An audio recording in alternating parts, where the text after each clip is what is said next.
A very warm welcome to all of you। आप सभी लोगों का हमारी इस फाइनेंशियल इंस्ट्रूमेंट्स की वीडियो में पार्ट 1 में आप सभी लोगों का बहुत बहुत स्वागत है। आज की इस वीडियो में हम देखेंगे कुछ बेसिक कॉन्सेप्ट्स के बारे में फाइनेंशियल इंस्ट्रूमेंट्स के। फाइनेंशियल इंस्ट्रूमेंट क्योंकि एक बहुत ही वाइडर टॉपिक है, तो हम उसको पार्ट्स में कवर करके चलेंगे। हर एक टॉपिक की एक डिटेल्ड वीडियो भी मैं इस अपने चैनल पे अपलोड करूँगा और उसको हर एक वीडियो की रेफरेंस में डिस्क्रिप्शन में लिंक को उस पर डाल करके चलेंगे, जिससे कि अगर आपको उस पर्टिकुलर टॉपिक के बारे में डिटेल में जानना है तो आप उस वीडियो के थ्रू उसको जान सकते हैं। आज की इस वीडियो में हम कवर करके चलेंगे फाइनेंशियल एसेट के बारे में, फाइनेंशियल लायबिलिटी और इक्विटी, और इन तीनों के डिफरेंसेस के बारे में। क्या बेसिक डिफरेंसेस हैं जो एक ट्रांजैक्शन को फाइनेंशियल एसेट, फाइनेंशियल लायबिलिटी या इक्विटी में बांट करके चलता है। इससे होने वाले फर्दर जो नए नए इंस्ट्रूमेंट आए, जैसे कंपाउंड फाइनेंशियल इंस्ट्रूमेंट आया जिसके अंदर फाइनेंशियल लायबिलिटी और इक्विटी दोनों ही कंपोनेंट आ जाते हैं, तो हम अकाउंटिंग कैसे करके चलते हैं हम उसके बारे में देखेंगे। बेसिकली अगर हम देखें तो फाइनेंशियल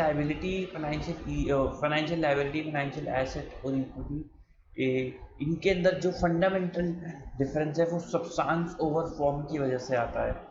जैसे कि अगर मैं आपको बोलूं कि अगर मेरा कोई ट्रांजैक्शन के थ्रू किसी को पेबल है अमाउंट, मेरी ऑब्लिगेशन है कि मेरे को उसको पे करना है, तो उसमें एक लाइबिलिटी के कुछ फीचर्स आ जाते हैं, तो वो लाइबिलिटी को क्लासिफाई करके चलता है।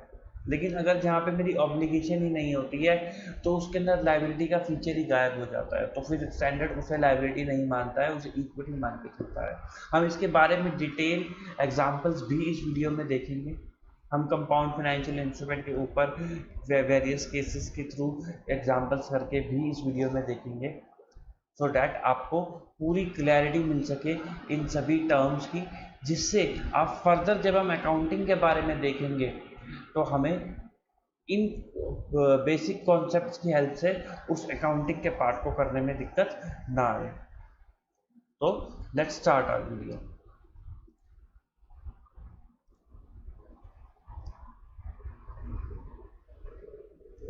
बेसिकली फ्रेंड, अगर मैं बात करूं फाइनेंशियल इंस्ट्रूमेंट्स की,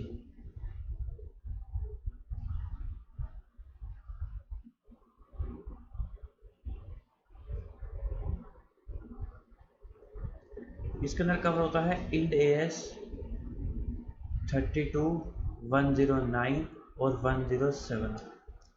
फाइनेंशियल इंस्ट्रूमेंट की अगर मैं बात करूं कि क्या मीनिंग होता है, what does we mean by financial instrument, तो financial instrument means a contract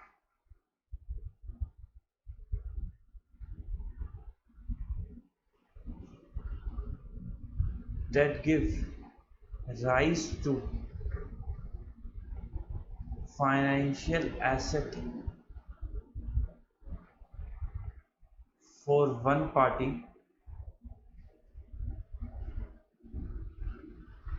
and financial liability or equity to another party। कहने का मतलब यह है कि एक के लिए तो फाइनेंशियल एसेट होगा, एक के लिए तो फाइनेंशियल एसेट होगा, दूसरे के लिए या तो फाइनेंशियल लायबिलिटी होगा या फिर इक्विटी होगा। तो किसी एक पार्टी के लिए तो वो फाइनेंशियल एसेट होगा, किसी दूसरी पार्टी के लिए या तो वो फाइनेंशियल लायबिलिटी भी हो सकता है या फिर वो इक्विटी भी हो सकता है। फाइनेंशियल एसेट का मतलब क्या है, यहाँ पे 3 टर्म्स निकल कर आ गई, तो अब हम उन तीनों का मतलब भी एक बार देख लेते हैं। Financial asset means cash,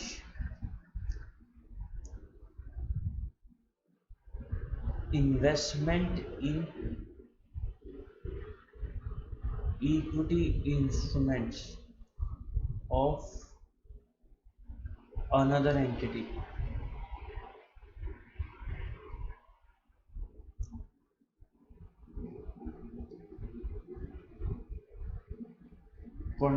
contractual right to receive cash और अदर एफए और कॉन्ट्रेक्चुअल राइट टू एक्सचेंज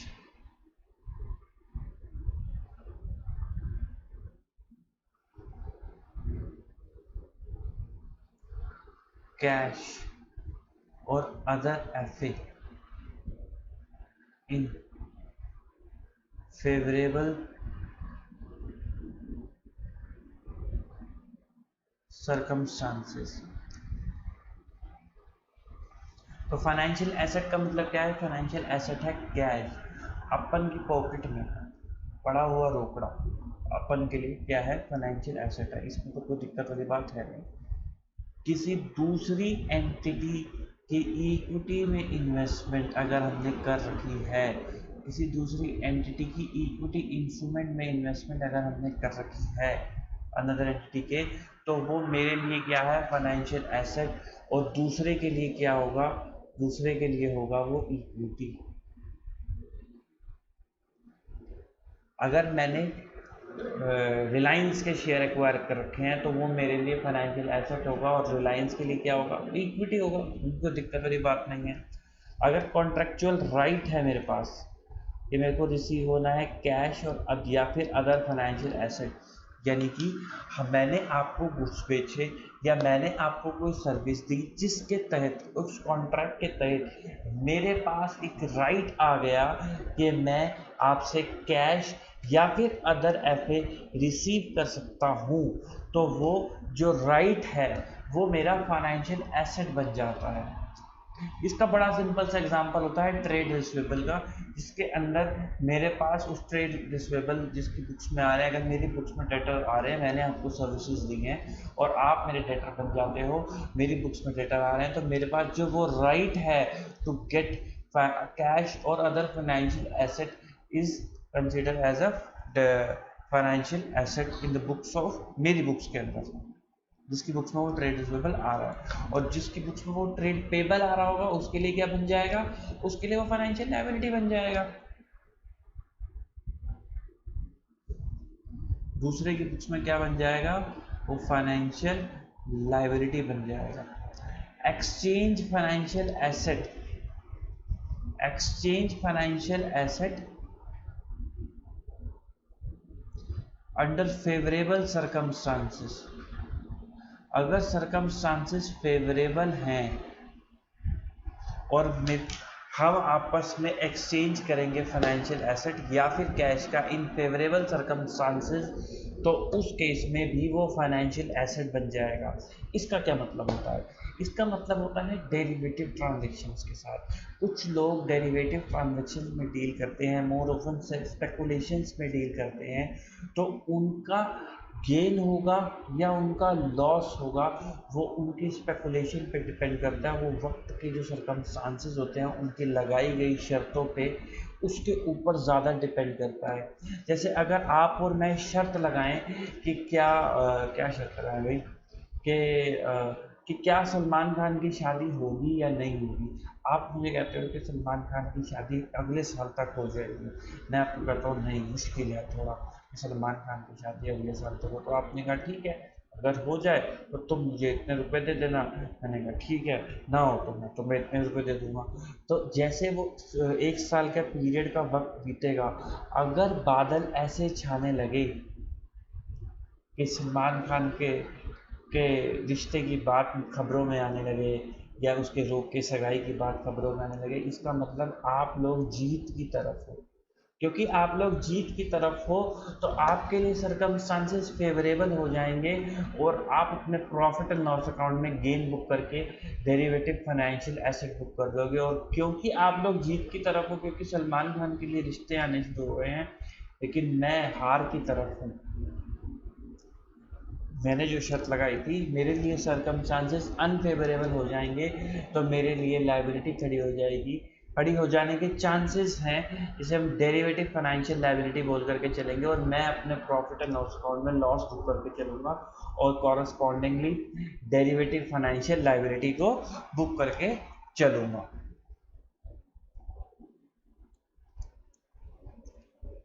फिर एक आता है सेटलमेंट इन एंटिटी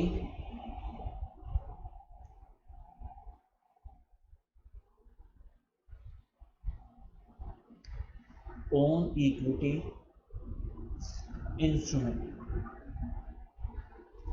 इसके अंदर दो केस आते हैं बेसिकली, डेरिवेटिव और नॉन डेरिवेटिव। ये जो कवर करके चलता है, ये कवर करके चलता है यदि डेरिवेटिव है तो amount and number of shares दोनों ही फिक्स्ड होंगे तो वो इक्विटी बन जाएगा, अदरवाइज वो फाइनेंशियल एसेट बन जाएगा। नॉन डेरिवेटिव के केस में नंबर ऑफ शेयर अगर फिक्स्ड होंगे तो फिर वो इक्विटी बन जाएगा, अदरवाइज वो फाइनेंशियल एसेट बन जाएगा। या सेटलमेंट के अंदर हमें शेयर रिसीव होते हैं या ऑब्लिज टू रिसीव। इसका जो हम पढ़ेंगे, हम जब फाइनेंशियल लायबिलिटी का ये वाला पॉइंट पढ़ेंगे हम उसके साथ इसको कवर करके चलेंगे। तो अभी के लिए हम इसको डाल देते हैं होल्ड पर। कहाँ पे डाल देते हैं? होल्ड पर। तो दोस्तों, क्या मैं इस फाइनेंशियल एसेट की डेफिनेशन से अपनी फाइनेंशियल लायबिलिटी की डेफिनेशन को नहीं बना सकता? कैश तो आ नहीं सकता। Investment in equity instrument equity के अंदर कवर हो जाएगा।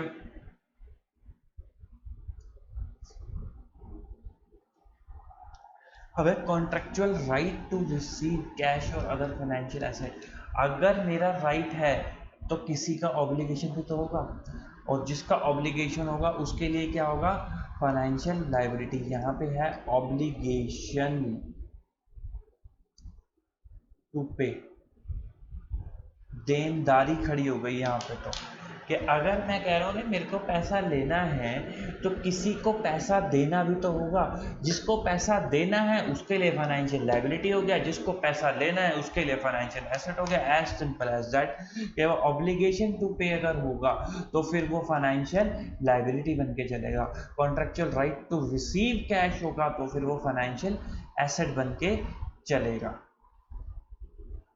एक्सचेंज फाइनेंशियल एसेट और कैश इन फेवरेबल सर्कमस्टांसेस। तो अगर अनफेवरेबल सर्कमस्टांसेस होंगे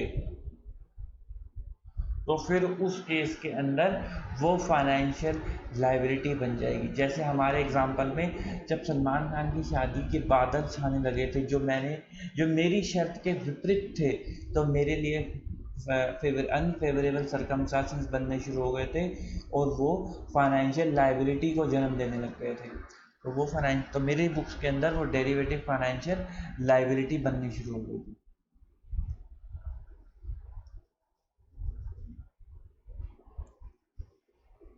अब settlement in entity own equity instrument, इसमें भी सेम है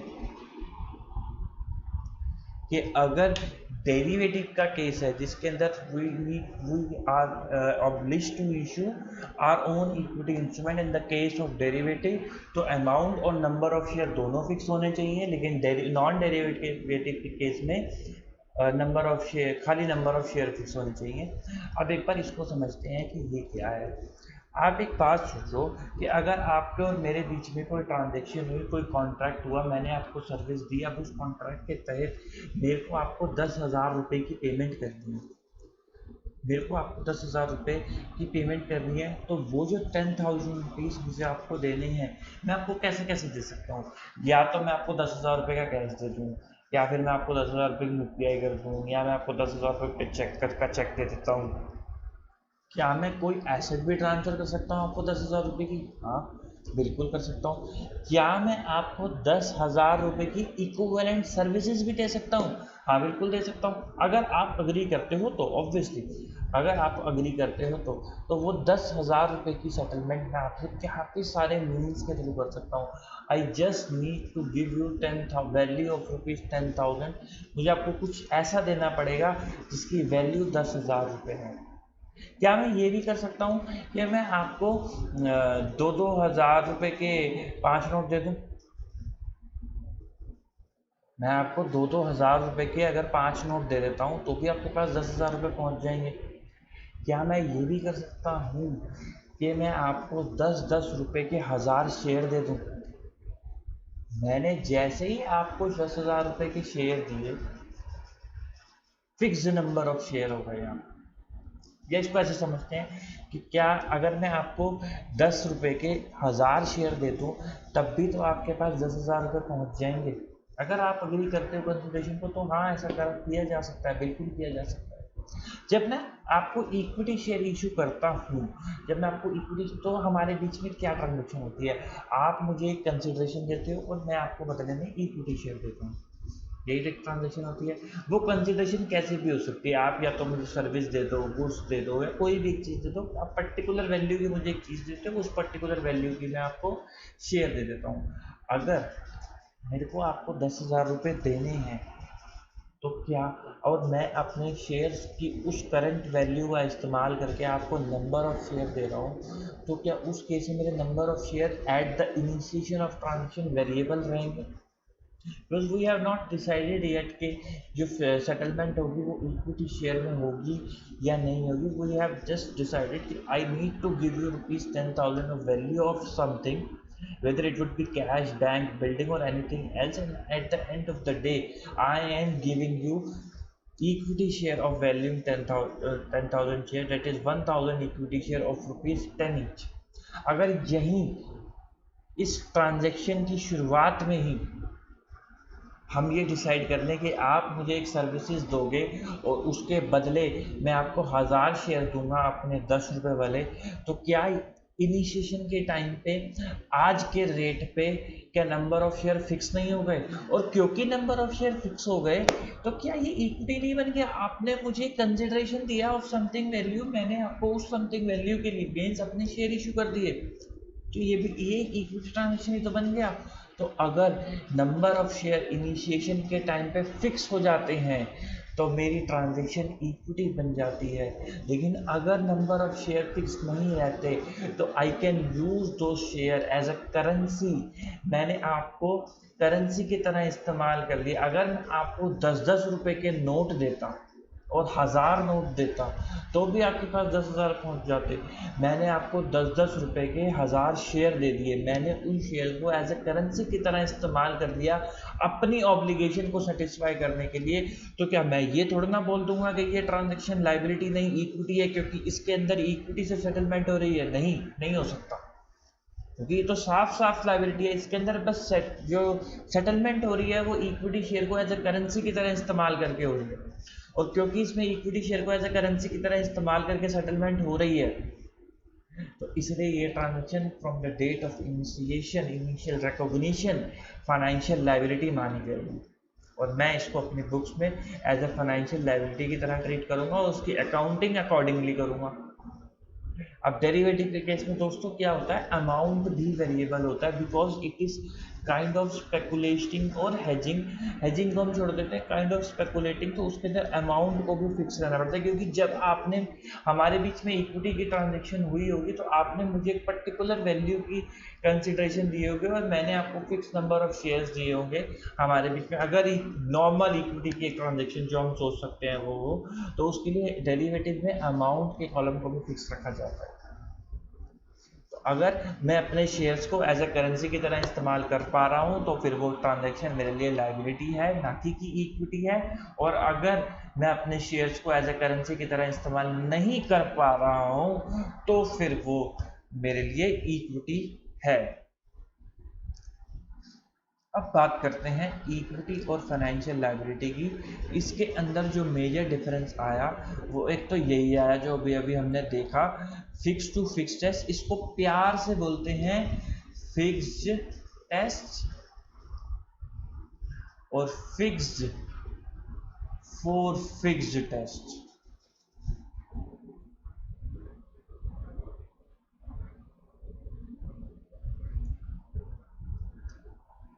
तो एक जो डिफरेंस निकल कर आया वो आया ऑब्लिगेशन, कि अगर देनदारी है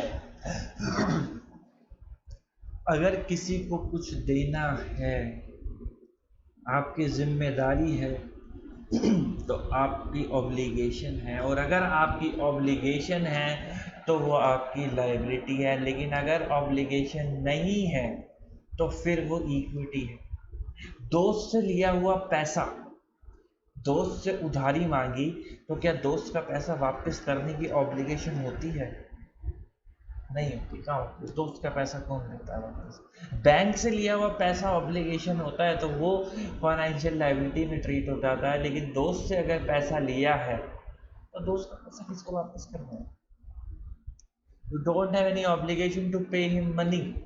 मतलब मेरी तो नहीं होती अगर मैं अपने किसी दोस्त से पैसे लेता हूँ, although it is a job. तो क्योंकि ऑब्लिगेशन नहीं है तो फिर वो इक्विटी के अंदर क्लासीफाई, क्योंकि जब मेरे पास कोई मांगने वाला ही नहीं है जिसको मेरे को देना है, तो मैं देना किसको? किसी को भी नहीं देना। वो इक्विटी है। इक्विटी शेयर में भी तो यही होता है। ये एक बेसिक फीचर है इक्विटी शेयर का।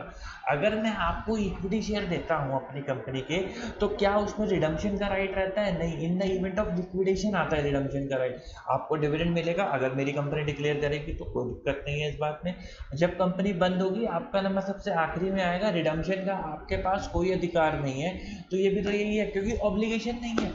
जहां पे ऑब्लिगेशन टू पे है वहां लायबिलिटी है, और जहां पे ऑब्लिगेशन टू पे नहीं है वहां लायबिलिटी कैसी? वहां तो इक्विटी है।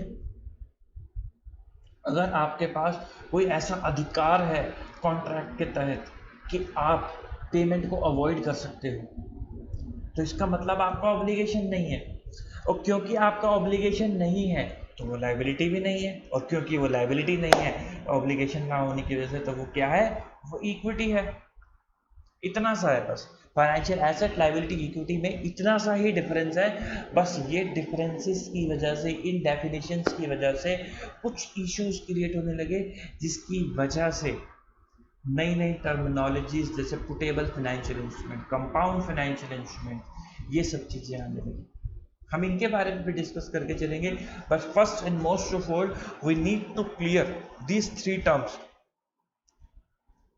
that what is financial asset, what is financial liability, and what do you mean by equity। तो इक्विटी के अंदर अगर मैं बोलूँ तो दो चीज़ें कवर होकर चलती हैं। नंबर एक कि क्या ऑब्लिगेशन है या नहीं। अगर ऑब्लिगेशन है तो वो लायबिलिटी है, इक्विटी नहीं। अगर ऑब्लिगेशन नहीं है, आई डोंट ओ एनीथिंग, मैं किसी को कोई ऑब्लिगेशन नहीं रखता किसी को पैसा देने की, तो वो ट्रांजैक्शन मेरी इक्विटी में क्लासीफाई हो जाती है। अगर मेरे नंबर ऑफ शेयर फिक्स है, ये मैं बात कर रहा हूँ settlement in entity own equity instrument के केस में। अगर मेरे नंबर ऑफ शेयर फिक्स है, यानी कि अगर मैं अपने इक्विटी शेयर का इस्तेमाल एज अ करेंसी की तरह कर सकता हूँ तो फिर वो लायबिलिटी है, अदरवाइज वो तो फिर ही वो लायबिलिटी है, अदरवाइज वो इक्विटी है।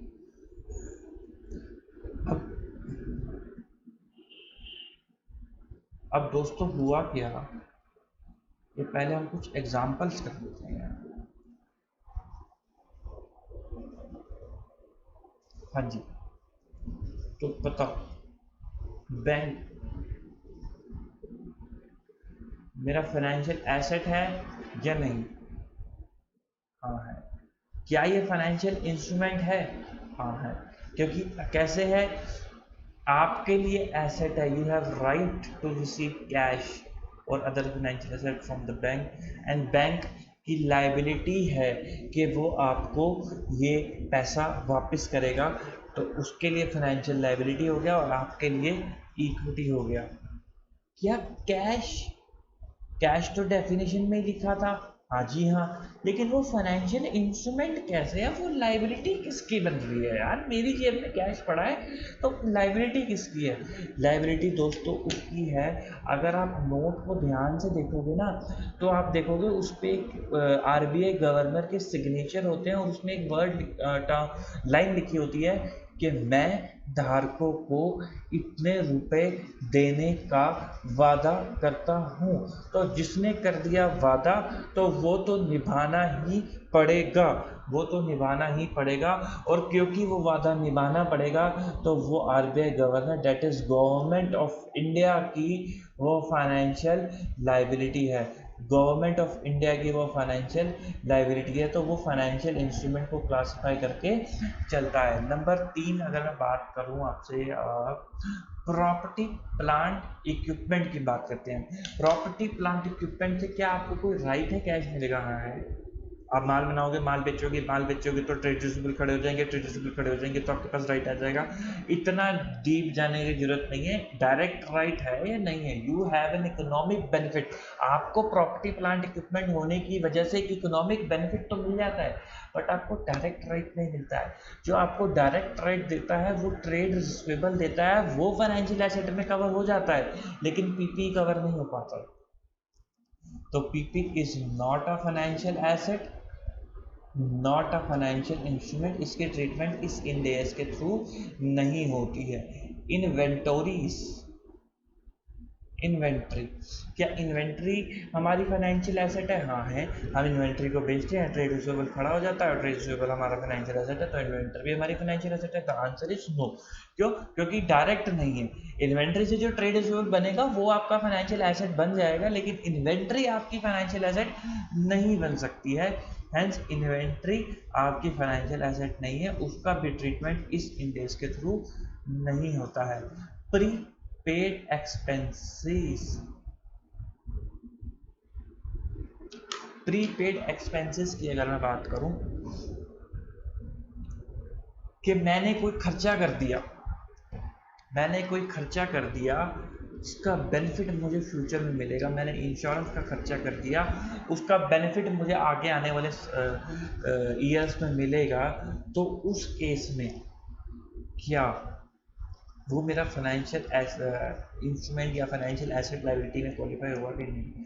आपको कैश का कोई बेनिफिट नहीं मिलेगा। You don't have any right to receive cash और अदर फाइनेंशियल एसेट, लेकिन आपको एक इकोनॉमिक बेनिफिट मिलेगा, आपको वो कैश नहीं मिलेगा, तो ये फाइनेंशियल एसेट नहीं है, not a financial instrument. I hope in examples के थ्रू आपको एक मच क्लियरिटी मिल गई होगी। तो अब हुआ क्या कि जब हमने इस ऑब्लिगेशन वाले पार्ट को लेकर आए कि ऑब्लिगेशन है, if you have an obligation to pay cash, तो आपका वो फाइनेंशियल लायबिलिटी में क्लासीफाई हो जाएगा। तो मच गया त्राही माम। कुछ स्ट्रक्चर्स एंटिटीज के ऐसे थे जिनमें इक्विटी गायब ही हो गई, जैसे कि को मैं बताऊं तो open ended mutual fund, corporate society की यूनिट्स, ये सब रिडीमेबल होती हैं। अगर ओपन एंडेड म्यूचुअल फंड की बात करें तो आपको पता है कि आप उन यूनिट को उसके मुंह पे मार के एनएवी पे पैसा उठा ले सकते हो at any point of given point of time. तो उसके लिए ओपन एंडेड म्यूचुअल फंड के लिए तो जो यूनिट्स उसने इशू करी है is always considered as a liability, और क्योंकि वो ऑलवेज लाइबिलिटी है तो उसके लिए तो वही इक्विटी आ रही थी, तो अब वो इक्विटी गायब हो गई। और क्योंकि वो इक्विटी गायब हो गई तो वो लोग बड़े परेशान हो गए, कह रहे तुमने ऑब्लिगेशन डाल दिया, वहाँ इक्विटी चलेगी, ऐसे थोड़ा ना करोगे यार तुम हमारे साथ। तो हमने तो स्टैंडर्ड ने उनकी इस प्रॉब्लम को समझा और कुछ एक्सेप्शन डाली गई इस ऑब्लिगेशन की। उसने कहा कि भले ही ऑब्लिगेशन होने की वजह से, सब्सटेंस होने की वजह से वो ट्रांजैक्शन, वो यूनिट्स आपकी फाइनेंशियल लायबिलिटी हैं, लेकिन हम उन पे चुनरी ओढ़ देंगे, हम उन पे चुनरी ओढ़ देंगे। किसकी?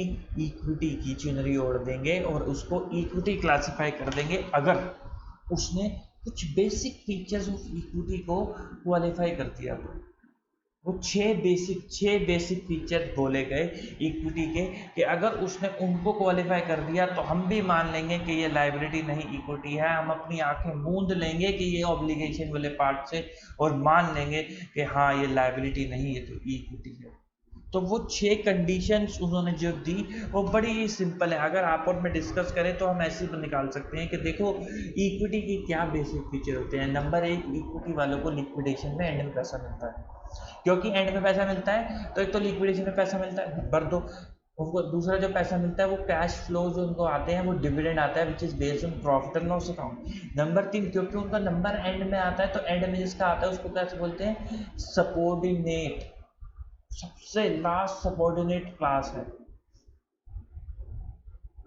तो अगर ये बेसिक फीचर उसके अंदर हैं तो फिर वो इक्विटी है, क्या दिक्कत है, फिर उसको लायबिलिटी में थोड़ा ना क्लासिफाई करना है। तो वो जो 6 कंडीशन है वो ये है। हम एक बार उन 6 कंडीशंस को भी देख करके चलेंगे। ओपन एंडेड म्यूचुअल फंड के साथ साथ कुछ स्पेशल पर्पस व्हीकल्स भी होते हैं जो कुछ स्पेसिफिक ड्यूरेशन के लिए बनते हैं। जैसे कि मकान बनाना, उसके लिए कंपनी बनाती कि जब वो बिल्डिंग बन जाएगी उस बिल्डिंग को बेच के जो प्रॉफिट आएगा आधा आधा करके कंपनी को बंद कर देंगे। कुछ स्पेसिफिक प्रोजेक्ट्स के जॉइंट वेंचर्स बनते हैं, तो जो उनमें फंड डाला गया और जो यूनिट्स उठाई गई, शेयर्स उठाए गए, वो भी तो लायबिलिटी में क्लासिफाई होगी, क्योंकि पता है कि पर्टिकुलर ड्यूरेशन के बाद कंपनी बंद हो जाएगी, कंपनी को इसको पैसा देना पड़ जाएगा।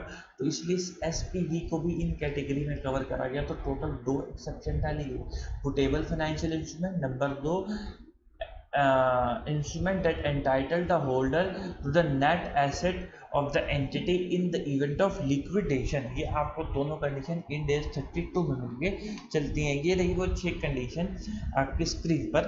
Entitle the holder in net asset in the event of liquidation, आपको इक्विटी शेयर में लिक्विडेशन में पैसा मिलता है। नंबर 2 सबऑर्डिनेट होना चाहिए, सबसे लास्ट में नंबर आना चाहिए। आइडेंटिकल फीचर होने चाहिए सभी क्लास के, ये नहीं सबको अलग अलग चीजें दे रखी है, उसको डिविडेंड का राइट है उसको नहीं है, ऐसा नहीं चलेगा यहाँ पे। Instrument doesn't include any other obligation apart from the redemption, equity share पे भी रिडम्पशन के अलावा कोई और ऑब्लिगेशन नहीं होता। Dividend is not an obligation, dividend when declared is payable, if not declared then we don't know you। जो total cash flow हो वो percentage of profit and loss हो, जैसे कि डिविडेंड हो सकता है या फिर कोई भी कैश फ्लो दूसरा, लेकिन वो प्रॉफिट एंड लॉस पे बेस होना चाहिए। जो 6 नंबर वाली कंडीशन है वो इसलिए लिखेगी कि आप जैसे लोग कहीं ये ना करें कि तरह तरह के इंस्ट्रूमेंट इशू करके इक्विटी में क्लासिफाई करा के उन्हें लायबिलिटी से बचा ले जाए। तो ये 6 कंडीशन डाली गई, ये 6 कंडीशन डाली गई कि हम इन 6 कंडीशन को अगर आप फुलफिल करोगे तो हम आपकी लायबिलिटी में चुनरी ओढ़ देंगे इक्विटी की, और चुनरी ओढ़ के उसे इक्विटी में क्लासिफाई कर देंगे, आपकी लायबिलिटी नहीं बनने देंगे। अब कुछ इंस्ट्रूमेंट ऐसे इश्यू हुए जिसके अंदर, अच्छा ऐसे करते हैं हम एग्जांपल लेकर चलते हैं।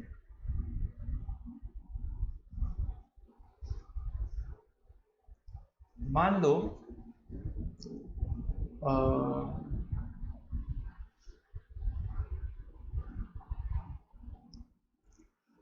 मैंने आपको बॉन्ड इशू करा,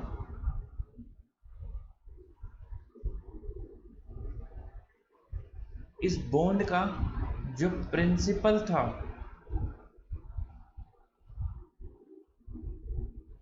वो रिडीमेबल है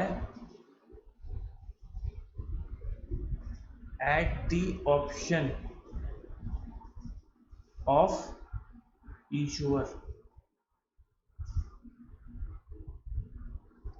और जो इंटरेस्ट है वो मैंडेटरी है। राइटिंग के लिए थोड़ा क्षमा चाहूंगा। तो जो प्रिंसिपल है वो मेरे पास राइट है कि मैं उस प्रिंसिपल को जो है वो करके चल सकता हूँ, उसका रिडम्पशन पोस्टपोन कर सकता हूँ, टाल सकता हूँ, आप लोगों को भगा सकता हूँ, लेकिन इंटरेस्ट मेरे लिए मैंडेटरी है। इंटरेस्ट जो है मेरे लिए मैंडेटरी है, प्रिंसिपल का रिडम्पशन मेरे पास ऑप्शनल है।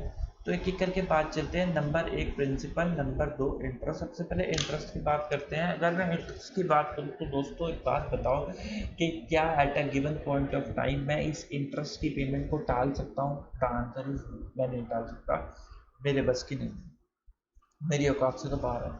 नंबर 2, क्या इसका मतलब ये इंटरेस्ट की पेमेंट मेरे लिए मैंडेटरी हो गई?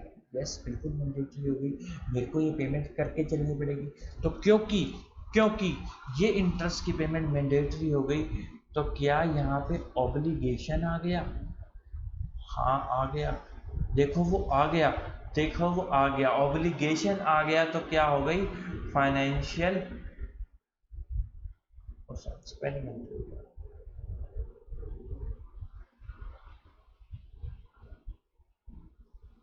फाइनेंशियल लायबिलिटी बन गया।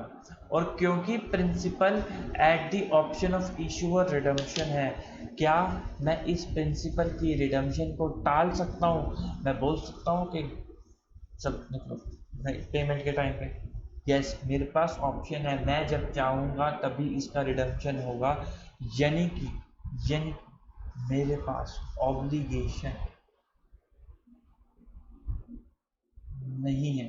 क्योंकि ऑब्लिगेशन नहीं है तो ये इक्विटी, तो ये तो एक ऐसा बॉन्ड हो गया जिसके अंदर लायबिलिटी भी आ गया और इक्विटी भी आ गया, और बैलेंस शीट के अंदर मैं लायबिलिटी और इक्विटी को अलग अलग दिखाता हूँ, सेपरेट दिखाता हूँ।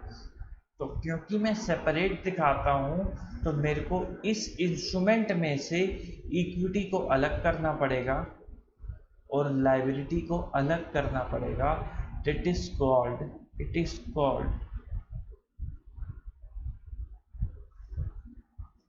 Split accounting.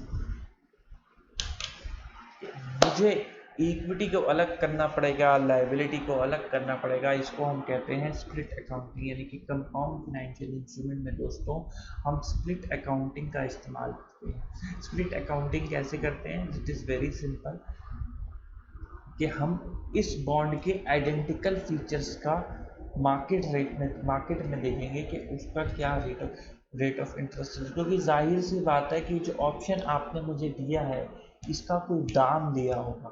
There is something that I have paid you, whether in the portion of interest, whether it is the portion of percentage और एनीथिंग एल्स, बट वो दाम आपने मुझसे दिया होगा which is difference in the market.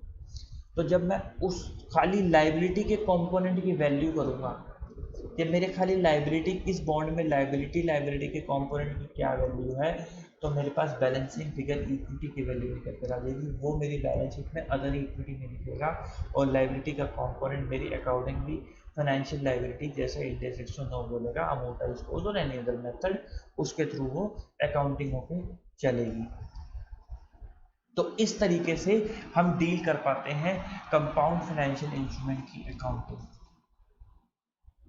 मैंने इन हर एक topic पे फाइनेंशियल एसेट, फाइनेंशियल लायबिलिटी और इक्विटी, इस हर एक टॉपिक पे एक डिटेल वीडियो टॉपिक वाइज आपके लिए बना रखी है। मैं हर एक वीडियो का लिंक डिस्क्रिप्शन में डाल दूंगा।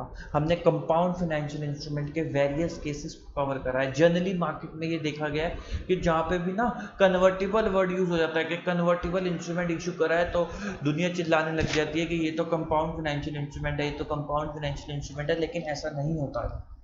आपको देखना पड़ता है कि जो कन्वर्जन का फीचर है वो डेरिवेटिव जो एम्बेडेड करा गया है उस कंपाउंड फाइनेंशियल इंस्ट्रूमेंट के अंदर, कि क्या वो इक्विटी को सेटिस्फाई कर रहा है कि नहीं कर रहा है। क्योंकि डेरिवेटिव मैंने आपको बताया था settlement entity own equity instrument के अंदर वो इक्विटी को कब सेटिस्फाई करता है, फिक्स और वेरिएबल नंबर ऑफ शेयर के तहत सेटिस्फाई करता है। तो आपको उस इंस्ट्रूमेंट में देखना पड़ेगा कि वो कन्वर्जन फीचर क्या इक्विटी को सेटिस्फाई करता है। अगर नहीं करता है तो क्या इंस्ट्रूमेंट में कोई और ऐसा फीचर दे रखा है जो इक्विटी को सेटिस्फाई करता है। अगर यस तो उसमें लायबिलिटी भी होनी चाहिए और इक्विटी जो अभी फीचर हमें ढूंढा वो अगर होगा तो वो कंपाउंड को क्लासिफाई होगा, अदरवाइज नहीं होगा। ऐसा भी हो सकता है कि उस फाइनेंशियल इंस्ट्रूमेंट में कन्वर्टेबल फीचर तो हो लेकिन वो सारा का सारा लायबिलिटी को क्लासिफाई हो जाए and the instrument entirely compound convertible होने के बावजूद लायबिलिटी में क्लासिफाई हो जाए, क्योंकि उसमें कोई भी फीचर ऐसा दिया ही नहीं था जो इक्विटी को क्लासिफाई कर जाए।